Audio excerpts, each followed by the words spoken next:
आने वाले वक्त में स्थानिक स्वराज्य के चुनाव आ रहे हैं। साथ ही जिला पंचायत और तालुका पंचायत के चुनाव का भी आयोजन होने जा रहा है। तब इन चुनावों के मद्देनजर आज वडोदरा जिला भाजपा कार्यालय पर जिला प्रभारी ऋत्विज पटेल की अगुवाई में एक विशेष बैठक का आयोजन हुआ था।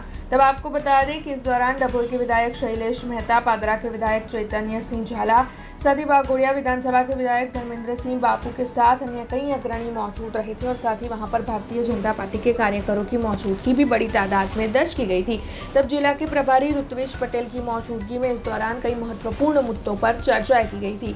साथ ही आजकल जो मौसम में बदलाव गुजरात में देखा जा रहा है, उसकी वजह से कल जो बिन मौसम बारिश बरसी थी उसमें किसानों को जो नुकसान हुआ है, इस मुद्दे पर भी उनकी ओर से प्रतिक्रिया दी गई है। तब आइए सुनते हैं आज की बैठक के बाद जिला प्रभारी ऋत्विज पटेल ने क्या कहा है। મારી આ જિલ્લા કક્ષાની બીજી બેઠક છે। મંડળ કક્ષાએ 4 મંડળોની બેઠક મેં પૂર્ણ કરી છે।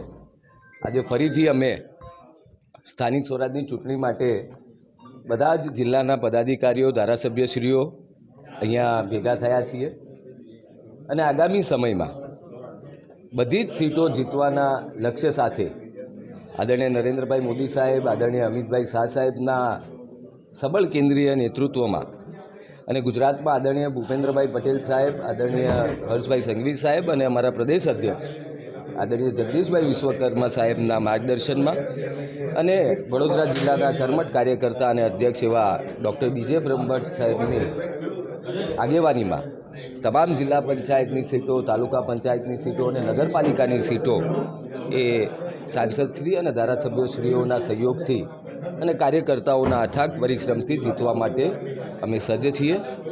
સામેના તમામ ઉમેદવારોને પછડાટ મળે એ પ્રકારની વ્યૂહરચના સાથે અને ગત 5 વર્ષમાં સ્થાનિક સ્વરાજમાં જે વિકાસના કામો થયા છે વાતને લઈને અમે લોકોની વચ્ચે જવાના છીએ। જુઓ, ભૂતકાળમાં પણ જ્યારે આવી પરિસ્થિતિઓનું નિર્માણ થયું છે ત્યારે સરકાર હંમેશા ખેડૂતોના પક્ષે રહી છે। આ વખતે પણ જો એ પ્રકારનું નુકસાન જણાશે અથવા તો એ પ્રકારની પરિસ્થિતિ ઊભી થશે તો ચોક્કસપણે ખેડૂતોના સમર્થનમાં અને એમના સહારે સરકારશ્રી આવશે એવો મને ચોક્કસ વિશ્વાસ છે। કેન્દ્રીય પ્રદેશનું મોવડી મંડળ બરોડા ડેરીના પ્રમુખ અને ઉપપ્રમુખની નિયુક્તિ કરતું હોય છે, પરંતુ અમારા મોટાભાગના ઉમેદવારો બિનહરીફ થયા અને જે પાર્ટી સમર્થનથી ચૂંટણી લડી રહ્યા હતા, જેમનું હમણાં જ અમે સન્માન કર્યું, તે બધા જ ઉમેદવારોનો ભવ્ય વિજય થયો છે અને વિપક્ષી વિચારધારાવાળા ઉમેદવારોનો સખત પરાજય થયો છે। એ જ જનતાનો મિજાજ બચાવી રહ્યો। આગામી સમયમાં સ્થાનિક સ્વરાજ્યની ચૂંટણીઓ જેવી કે નગરપાલિકા, તાલુકા પંચાયત અને જિલ્લા પંચાયતની યોજાવાની છે, ત્યારે એની છેલ્લા દિવસ સુધીની વ્યવસ્થાનું આયોજન કરવા માટે અમારા વડોદરા જિલ્લા ભાજપ તરફથી જિલ્લાના પ્રભારી ડૉક્ટર ઋત્વિજભાઈ પટેલની વિશેષ ઉપસ્થિતિમાં આ એક બેઠકનું આયોજન કરવામાં આવ્યું છે, જેમાં અમારા સન્માનનીય ધારાસભ્યો, જિલ્લાના હોદ્દેદારો, પ્રદેશના હોદ્દેદારો, મંડળના પ્રમુખ મહામંત્રી